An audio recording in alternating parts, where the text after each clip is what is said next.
दोस्तों स्वागत है आपका हाइप क्लासेस में। मैं हूं शिवाजी झा।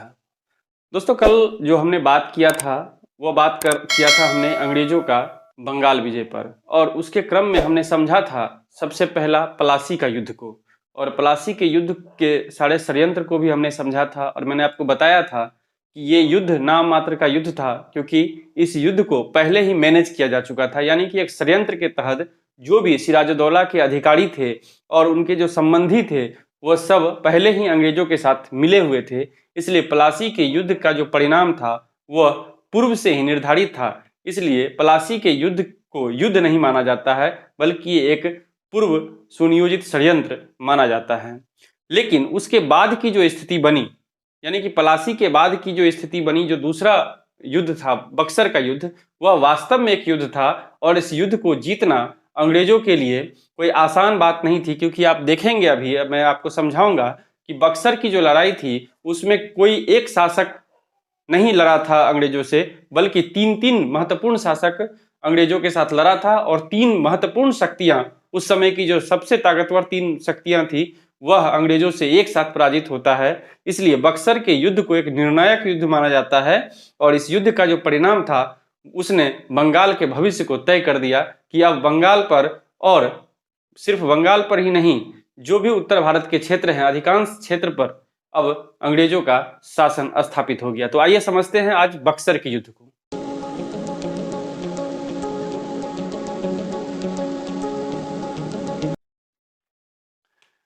अवध के नवाब शुजाउद्दौला, मीर कासिम का जिक्र मैंने कल कर दिया था आपको कि प्लासी के युद्ध में के बाद की जो स्थिति बनी थी, उसके बाद मीर जाफर को शासक बनाया गया, बंगाल का नवाब बनाया गया। फिर मीर जाफर जब उसकी आवश्यकता, अंग्रेजों की आवश्यकता को पूरा न कर सका, तो फिर मीर कासिम को बनाया गया। लेकिन मीर कासिम ने क्या किया, अंग्रेजों पर प्रतिबंध लगाना शुरू कर दिया, और परिणाम यह हुआ कि मीर कासिम के खिलाफ अंग्रेजों ने कार्रवाई कर दी और उसे वहां से भागना पड़ा, मीर कासिम को भागना पड़ा। और मीर कासिम भाग कर कहाँ जाता है, तो अवध पहुंचता है, अवध के नवाब शुजाउद्दौला से मिलता है और उसे सहायता की मांग करता है। और कल मैंने आपको यह भी बताया था कि जिस समय मीर कासिम शुजाउद्दौला के पास पहुंचता है, ठीक उसी समय मुगल सम्राट शाह आलम द्वितीय, जो कि एक निर्वासित जीवन जी रहा था, वह भी शुजाउद्दौला के पास ही था। और वहीं इन तीनों की आपस में बैठक होती है, मुलाकात होती है, और यह तय किया जाता है कि एक संयुक्त सेना तैयार की जाएगी, अंग्रेजों से लड़कर अंग्रेजों को पराजित करके फिर से सभी क्षेत्रों पर कब्जा किया जाएगा। थोड़ा सा मुगल सम्राट शाह आलम द्वितीय के बारे में आप समझ लीजिए कि शाह आलम द्वितीय को ही अली गौहर कहा जाता है, और यह आलमगीर का पुत्र था। इसने अपने पिता के बाद गद्दी के लिए जो प्रयास किया था उसमें इसे सफलता नहीं मिली। अंततः इसने अपना जो राज्याभिषेक है वह पटना में ही करवाया है। बिहार में यह सवाल पूछा भी गया है किस मुगल शासक का राज्याभिषेक बिहार में हुआ था, तो शाह आलम द्वितीय का ही राज्याभिषेक बिहार में हुआ था। और बिहार में होने के बाद वह दिल्ली नहीं पहुंच पाया, वह लगातार जो है वह कहाँ रहा, अवध में रहा, और अवध के शासक शुजाउद्दौला के शरण में रहा, और मौके के इंतजार में रहा कि कभी न कभी एक अवसर आएगा जब वह दिल्ली पर शासन करेगा। और अवसर आया भी। बाद में हम समझेंगे कि किस तरह से मराठों के सहयोग से शाह आलम द्वितीय को फिर से दिल्ली प्राप्त होती है। लेकिन सिंबॉलिक रूप से भी, सांकेतिक रूप से भी, अवध में रहते हुए भी शाह आलम द्वितीय मुगल सम्राट था। इसलिए यह युद्ध बहुत महत्वपूर्ण है, और इस युद्ध के जो परिणाम है वह और भी महत्वपूर्ण है, क्योंकि उस समय का मुगल शासक भी इसमें पराजित होता है। तो अब आगे समझिए। अंग्रेजों के साथ 22 अक्टूबर 1764 डेट पूछा जाता है, इसलिए मैंने डेट लिखा है, इसको आप याद रखेंगे। 22 अक्टूबर 1764 ईस्वी में बक्सर का युद्ध होता है। एक तरफ तीन शासकों की संयुक्त सेना है और दूसरी तरफ अंग्रेज हैं। तो 22 अक्टूबर को बक्सर में युद्ध लड़ा जाता है। बक्सर आप जानते हैं कहाँ पर है, बक्सर बिहार और उत्तर प्रदेश के बॉर्डर पर है। तो 22 अक्टूबर 1764 को यह युद्ध होता है, और इस युद्ध का जो परिणाम है वह आपको मैंने पहले ही बताया था कि बक्सर के युद्ध में अंग्रेज विजयी होते हैं। लेकिन उससे पहले आपको यहाँ 2-3 बिंदु और समझ लेना चाहिए कि अंग्रेजों की ओर से कौन लड़ा था, हेक्टर मुनरो। महत्वपूर्ण है, पूछे जाते हैं सवाल। सेना का नेतृत्व कौन कर रहा था अंग्रेजों का, तो हेक्टर मुनरो। दूसरी तरफ मीर कासिम की तरफ से गुरगीन खां यह नेतृत्व कर रहा था। तो यह लड़ाई लड़ी गई। इस लड़ाई का परिणाम क्या रहा, अंग्रेज विजयी रहे। और परिणाम क्या हुआ इसका, परिणाम यह हुआ कि 2 इलाहाबाद की संधि अंग्रेजों के साथ इन तीनों शासकों को अलग अलग करनी पड़ी 1765 ईस्वी में। अब एक सवाल यहाँ पूछा यह जाता है कि जिस समय यह लड़ाई लड़ी गई, यानी कि जिस समय बक्सर की लड़ाई हुई, उस समय बंगाल के गवर्नर कौन थे। तो इसलिए मैंने यहां लिख दिया है कि युद्ध के समय बंगाल का गवर्नर मैंसी टॉड था और इसका कार्यकाल 1760 ईस्वी से 1765 ईस्वी था। अब एक बार फिर आप पीछे वाले क्लास में चलिए, अगर आप वीडियो को लगातार देख रहे हैं तो आपको सब याद होगा। मैंने रॉबर्ट क्लाइव के बारे में बात की थी। क्लाइव 2 बार भारत में बंगाल का गवर्नर बनकर आता है। पहली बार 1757 ईस्वी से 1760 ईस्वी में, 1757 से 1760 ईस्वी तक रहता है, और दूसरी बार 1765 ईस्वी में आता है और 1767 ईस्वी तक, यानी कि 2 वर्ष तक दूसरे कार्यकाल में क्लाइव रहता है। तो यानी कि बेंसी टॉड के समय में बक्सर का युद्ध हुआ, 1765 ईस्वी में बेंसी टॉड जाता है और वापस कौन आता है, क्लाइव आता है दूसरी बार। तो क्लाइव के द्वारा इलाहाबाद की संधि की गई। इसलिए मैंने दोनों को एक लाइन में लिखा है कि युद्ध के समय गवर्नर कौन था, बेंसी टॉड, सवाल पूछेगा। इलाहाबाद की संधि के समय कौन था, तो क्लाइव। ये याद रखिएगा आप लोग, युद्ध के समय कौन था, बेंसी टॉड, और इलाहाबाद की संधि के समय क्लाइव, क्योंकि 1765 का जो वर्ष है ये दोनों शासकों के लिए है, यानी कि दोनों गवर्नर एक जाते हैं और एक आते हैं। क्लाइव आता है 2 वर्ष के लिए। तो अब देखिए, इलाहाबाद की 2 संधि की गई, 2 संधि की गई, तो दोनों संधि को आप बारी बारी से समझे, और फिर इस संधि के अंतर्गत जो शर्तें रखी गई, जो बातें रखी गई, इससे आपको स्पष्ट हो जाएगा कि किस तरह से अंग्रेज मजबूत हो गए और अब बंगाल जो है पूर्ण रूप से अंग्रेजों के नियंत्रण में आ गया। देखिए, प्रथम संधि, इसका भी डेट पूछा जाता है, पूछा गया है कई बार, 12 अगस्त। दूसरे संधि का डेट है 16 अगस्त 1765 ईस्वी में ही। तो 12 अगस्त पहला इलाहाबाद की संधि और दूसरा इलाहाबाद की संधि 16 अगस्त को। पहला किसके किसके बीच हुआ, तो क्लाइव उस समय का तत्कालीन बंगाल का गवर्नर, और शाह आलम द्वितीय। शाह आलम द्वितीय कौन है, तो उस समय का मुगल शासक। तो मुगल शासक शाह आलम द्वितीय और क्लाइव के बीच 12 अगस्त को प्रथम इलाहाबाद की संधि होती है। इसमें शर्त क्या रखे जाते हैं, क्या क्या पॉइंट्स है। कंपनी को अस्थायी रूप से, ये महत्वपूर्ण है, अस्थायी रूप से बंगाल, बिहार और उड़ीसा की दीवानी प्राप्त होती है। दीवानी का मतलब अभी हम आगे जब द्वैत शासन अभी आपको पढ़ाएंगे, हम बंगाल के बारे में बताएंगे। बंगाल में द्वैत शासन की स्थापना रॉबर्ट क्लाइव ने किया था, तो उसमें मैं आपको विस्तार से समझाऊंगा कि दीवानी का मतलब क्या है और फौजदारी का मतलब क्या है। फिलहाल आप ये समझिए कि दीवानी का मतलब है राजस्व वसूलने की शक्ति। तो राजस्व वसूलने की शक्ति है दीवानी। तो अस्थायी रूप से, अब अस्थायी रूप से क्या मिला, इस तीनों क्षेत्र में दीवानी प्राप्त करने की शक्ति मिली, किसे, कंपनी को। यह पहला और सबसे महत्वपूर्ण पॉइंट था, क्योंकि ब्रिटिश ईस्ट इंडिया कंपनी जो भारत में प्रयास कर रही थी, वह क्या प्रयास कर रही थी, एक तो व्यापार का विस्तार, और दूसरा यह प्रयास था कि हमने शुरुआत में देखा था कि एशिया के किसी भी देश से कोई भी ब्रिटिश कंपनी हो या फ्रांसीसी कोई भी यूरोपीय कंपनी जो व्यापार कर रही थी, तो यहां से जो सामान ले जाती थी वो कंपनियां, तो बदले में क्या देती थी, तो बदले में सोना चांदी देना पड़ता था, यानी कि बुलियंस देना पड़ता था, महंगे जो पदार्थ थे वह देना पड़ता था, क्योंकि उस समय जो है विनिमय पद्धति प्रचलन में थी और वस्तु विनिमय पद्धति के तहत उनको कोई ना कोई वस्तु देना था। तो उस समय उनके पास सोने चांदी का भंडार था, भंडार उनके पास नहीं था, ये अमेरिका से लाते थे, अमेरिका को लूट के लाते थे, और उत्तरी अमेरिका से लाया हुआ सोना चांदी, इसको बुलियन कहा जाता था, वह जो है भारत में या अन्य जो एशियाई देश थे वहां पर सामान ले जाने के बदले उनको पे करते थे। तो सोने चांदी का जो प्रवाह था वह यूरोप से एशिया की ओर हो रहा था, यानी कि भारत की ओर हो रहा था। तो कंपनियों का यह प्रयास रहा, और बाद में ब्रिटिश कंपनी का यह प्रयास रहा कि जो सोना चांदी उधर से इधर आ रहा है वह आना बंद हो जाए, और कुछ ऐसी व्यवस्था हो जाए कि भारत से ही पैसा भी आए और भारत में ही सामान खरीदा जाए, और फिर उस सामान को अपने देश यानी कि ब्रिटेन भेजा जाए। तो यह जो दीवानी प्राप्त हुआ, यानी कि राजस्व प्राप्त करने की जो शक्ति प्राप्त हुई, इससे क्या फायदा हुआ, इससे फायदा यह हुआ कि ब्रिटिश ईस्ट इंडिया कंपनी को भारत से ही पैसा मिलने लगा। अब भारत का राजस्व वसूलने की क्षमता आ गई, शक्ति प्राप्त हो गई, तो पैसा आया, उसी पैसा से फिर वो भारत में ही सामान खरीदा, यानी कि अगर काली मिर्च खरीदना हो या फिर जो है वस्त्र खरीदना हो, कपड़ा खरीदना हो, या कपड़े का मटेरियल खरीदना हो, या नील खरीदना हो, या सोडा या अफीम, कोई भी चीज खरीदना हो, तो पैसा कहां से आएगा, तो पैसा इस राजस्व से आएगा। और उस सामान को खरीद के फिर वो क्या करते थे, यूरोप ले जाते थे और अपने देश में महंगे दाम पर बेचकर व्यापार से लाभ कमाते थे। देखिए, यह व्यवस्था तक पहुंचने का ये सारा प्रयास था ब्रिटिश ईस्ट इंडिया कंपनी का। तो अब जो सोना और चांदी वहां से लाकर भारत में देना पड़ता था वो बंद हो गया, उल्टा भारत से ही पैसा और भारत से ही सामान वहां जाने लगा। तो ये फायदा यहाँ पे मैंने आपको समझाया कि ये हुआ। कंपनी ने मुगल शासक को 26 लाख की वार्षिक पेंशन देना स्वीकार किया। अब देखिए, मुगल शासक जो कि इस देश का शासक था वो पेंशनर हो गया।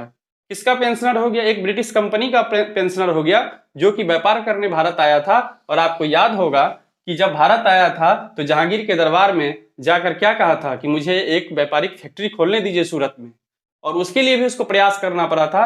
आज वही मुगल शासक उल्टा पेंशन प्राप्त कर रहा है, किससे? उसी ब्रिटिश ईस्ट इंडिया कंपनी से। अब देखिए, कंपनी ने अवध के नवाब से करा और इलाहाबाद लेकर शाह आलम को दे दिया। देखिए सबको किस तरह से उलझा दिया। अवध के नवाब से क्या लिया? करा और इलाहाबाद। करा और इलाहाबाद महत्वपूर्ण जागीरदार था, एक जमींदारी थी, जागीरदारी थी जहां से बहुत राजस्व की प्राप्ति होती थी। इस दोनों क्षेत्र को अवध के नवाब से ले लिया और लेकर क्या किया? शाह आलम को खुश करने के लिए ये दोनों क्षेत्र दे दिया। देखिए भारत का ही क्षेत्र है, इधर से लेके उधर दे रहा है, देने वाला कौन है? बाहरी है। तो ये देखिए व्यवस्था में किस तरह ये प्रवेश किया।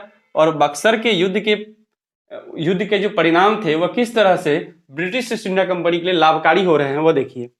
ये था प्रथम इलाहाबाद संधि का परिणाम। अब द्वितीय इलाहाबाद संधि देखिए 16 अगस्त को हुआ। यह किसके किसके बीच हुआ? तो क्लाइव के बीच और शुजाउद्दौला के बीच हुआ। आप समझ सकते हैं कि शुजाउद्दौला और शाह आलम द्वितीय यही दो शक्तिशाली शासक थे, क्योंकि मीर कासिम का तो कोई अस्तित्व था नहीं। मीर कासिम से पहले ही बंगाल छीना जा चुका था और मीर जाफर को दिया जा चुका था, जो कि ब्रिटिश कंपनी के हाथ में आ चुका था। तो मीर कासिम के पास कुछ था नहीं, इसलिए उससे अलग से कोई संधि करने का कोई अर्थ नहीं बनता है। तो जिससे लाभ था उससे संधि की गई। पहली संधि मुगल शासक से की गई और दूसरी संधि शुजाउद्दौला से की गई। तो दूसरी जो संधि थी वह क्लाइव और शुजाउद्दौला के मध्य हुआ। इसमें क्या बात रखे गए? पहला, करा और इलाहाबाद को छोड़कर इसलिए कि यह क्षेत्र पहले ही शाह आलम द्वितीय को दे दी गई है। अवध का शेष क्षेत्र जो बच गया, शेष क्षेत्र, वह नवाब को वापस कर दिया गया। नवाब को खुश करने के लिए कि लीजिए आप हारे हैं फिर भी मैं आपको आपका क्षेत्र वापस कर रहा हूं।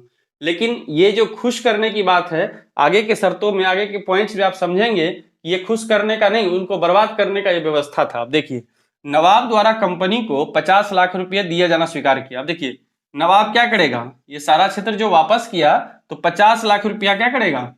कंपनी को देगा। कौन? अवध के नवाब देंगे। देखिए फिर तीसरा पॉइंट देखिए, कंपनी द्वारा अवध की सुरक्षा हेतु नवाब के खर्च पर, यह महत्वपूर्ण है। देखिए, एक अंग्रेजी सेना अवध में रखी गई।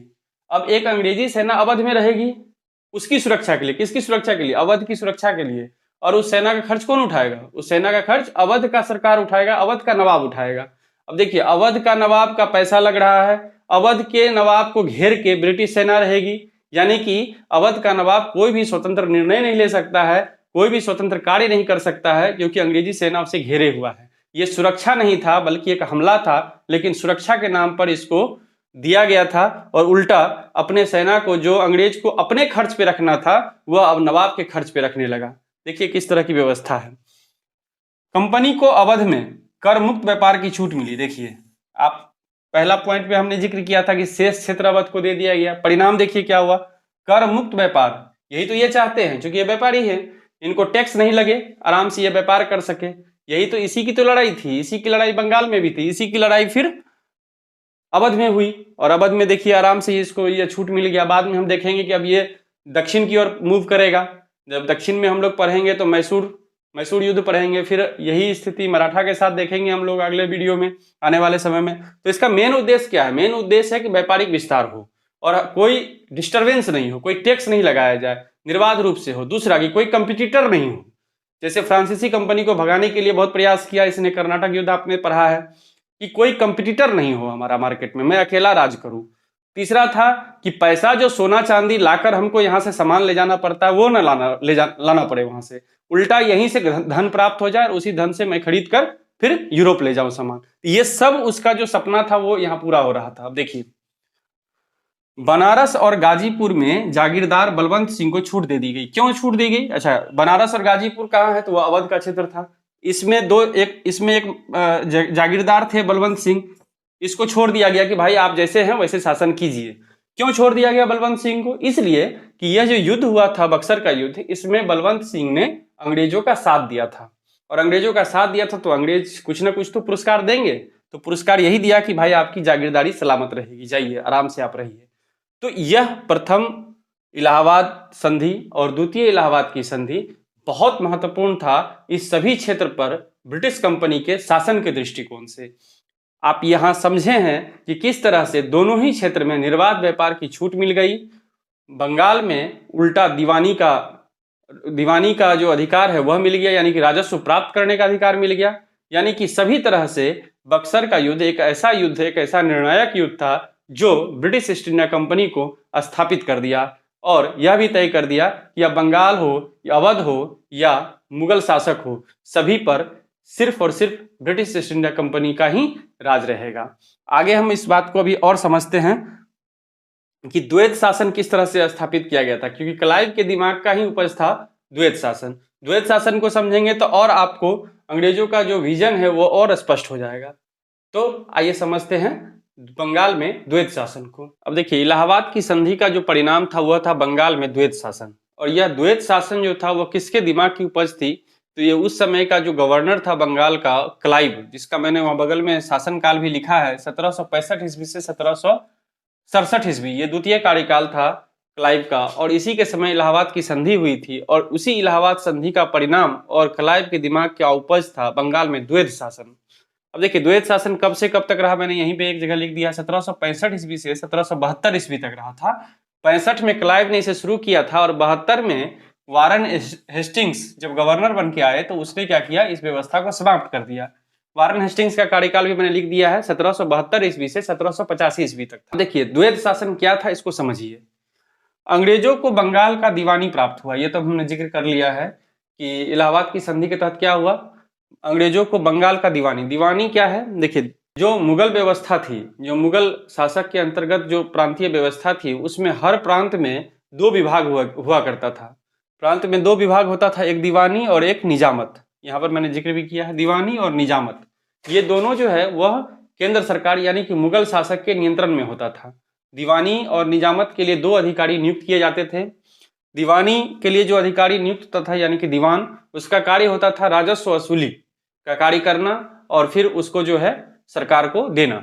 दूसरा निजामत का जो कार्य था, जो सूबेदार होते थे, जो फौजदार होते थे, वो निजामत का कार्य देखते थे और उसका काम यह होता था कि वह उस प्रांत में प्रशासनिक व्यवस्था यानी कि पुलिसिंग, न्याय व्यवस्था, इन सब चीजों को टैकल करता था और उसकी देखभाल करता था और वो उसको संचालित करता था। तो प्रशासन का काम था निजामत का और दीवानी का काम था, दीवान का काम क्या था, राजस्व की वसूली का काम। ये दो काम था। ये मुगल व्यवस्था के अंतर्गत प्रांतों की व्यवस्था थी। उसी व्यवस्था के तहत बंगाल भी था। तो अंग्रेजों को चूंकि दीवानी प्राप्त हो गया था, दीवानी का अधिकार प्राप्त हो गया था मुगल शासक से, इलाहाबाद की संधि के तहत हमने देखा है पहले, इलाहाबाद की संधि 12 अगस्त का जो हमने जिक्र किया है उसमें। तो अब जब दीवानी प्राप्त हो गई तो अब दीवान कौन नियुक्त करेंगे, अब दीवान नियुक्त करेंगे अंग्रेज और उसके द्वारा जो है वो राजस्व की वसूली की जाएगी। 1765 ईस्वी में नजमुद्दौला, ये बंगाल का नवाब था, बंगाल का नवाब बना। मीर जाफर की मृत्यु होती है 1765 ईस्वी में और 1765 ईस्वी में ही जो है नजमुद्दौला बंगाल का नवाब बनता है। 53 लाख रुपए देकर नवाब से निजामत भी प्राप्त कर लिया। अब देखिए, दीवानी तो प्राप्त इलाहाबाद की संधि में हो ही गया था, लेकिन इसने क्या किया, अंग्रेजों ने क्या किया, 53 लाख रुपया देकर नवाब को, नजमुद्दौला को 53 लाख रुपया देकर निजामत भी प्राप्त कर लिया। निजामत मतलब जो शासन व्यवस्था था, प्रशासन, पुलिस और न्याय व्यवस्था, इसको भी प्राप्त कर लिया। लेकिन प्राप्त करने के बावजूद भी इस पर नियंत्रण नहीं किया।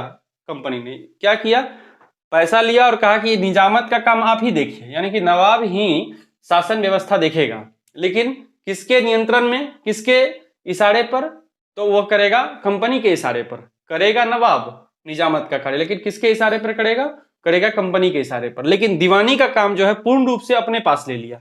अब देखिए, क्लाइव ने दीवानी के कार्य के लिए बंगाल में मोहम्मद रजा खां, बिहार में सिताब राय, पूछा हुआ सवाल है, उड़ीसा में राय दुर्लभ को नियुक्त किया।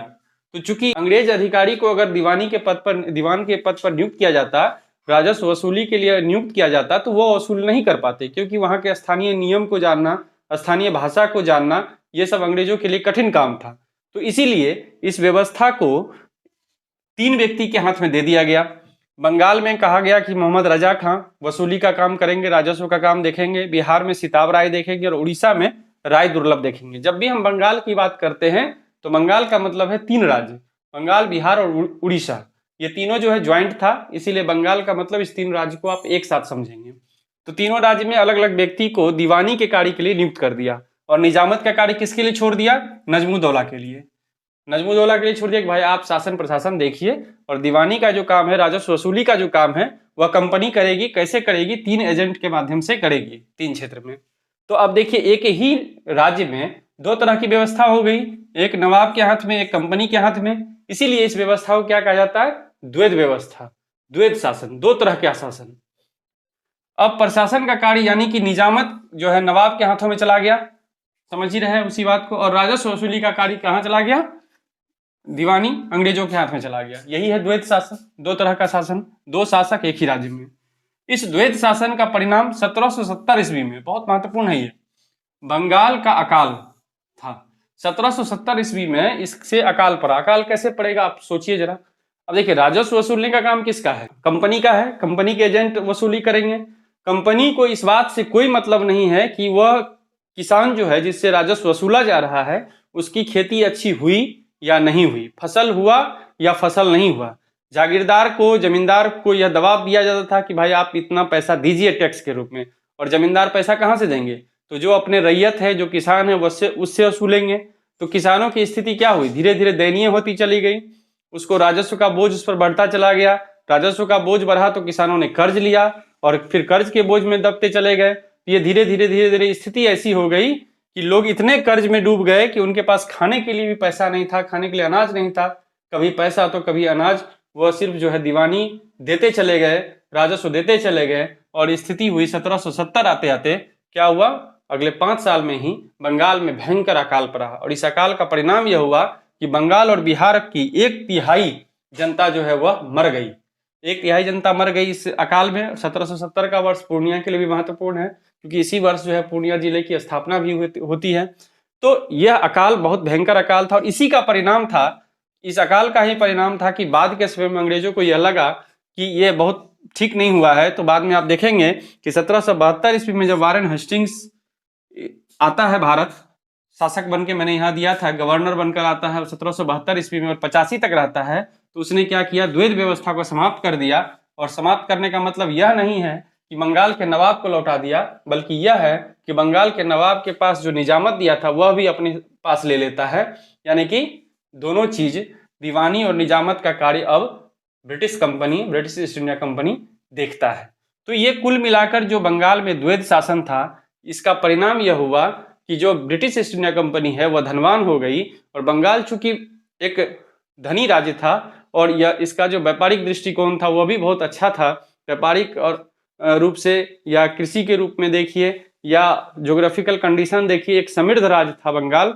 और बंगाल पर अधिकार करना, बंगाल के दीवानी राजस्व पर अधिकार करने से ब्रिटिश ईस्ट इंडिया कंपनी को बहुत लाभ हुआ और ब्रिटिश ईस्ट इंडिया कंपनी इसी पैसे के बल पर अन्य क्षेत्रों की विजय के लिए भी प्रयास जारी कर दिए। अब देखेंगे हम लोग मैसूर युद्ध तो आपको समझ में आएगा कि उसके पास अब पैसे की कोई कमी नहीं है, व्यापार समृद्ध हो चुका है, मजबूत सेना है और बड़ा क्षेत्र इसके कब्जे में है। इसलिए ब्रिटिश ईस्ट इंडिया कंपनी जो है लगातार अब विस्तार की नीति अपना रही है। तो कुल मिलाकर 1765 से 1772 तक बंगाल में द्वैध शासन रहा और उसके बाद द्वैध शासन को समाप्त कर सीधे सीधे कंपनी का प्रशासन स्थापित हो गया और इस तरह से बंगाल विजय, एक सफल विजय ब्रिटिश ईस्ट इंडिया कंपनी के नाम दर्ज हो गई। तो दोस्तों यहीं पर हम इसको समाप्त कर रहे हैं बंगाल विजय को। अब जो मैं आपको अगला वीडियो आएगा हमारा, उसमें मैं आपको पढ़ाऊंगा मैसूर विजय, किस तरह से मैसूर पर, फिर हम लोग मराठों पे, फिर पंजाब पे, इसी तरह से धीरे धीरे जो विस्तारवादी नीति है ब्रिटिश ईस्ट इंडिया कंपनी का उसको समझेंगे, फिर इसकी आर्थिक नीति को समझेंगे और उसके बाद फिर हम विरोध को समझेंगे, किस तरह से ब्रिटिश ईस्ट इंडिया कंपनी को भारत में विरोध का सामना करना पड़ा और फिर हम लोग राष्ट्रीय आंदोलन में प्रवेश करके और फिर भारत को आज़ादी तक ले जाएंगे। तो देखते रहिए हाइप क्लासेस को, वीडियो को देखिए, शेयर कीजिए, लाइक कीजिए और सब्सक्राइब जरूर कीजिए। धन्यवाद।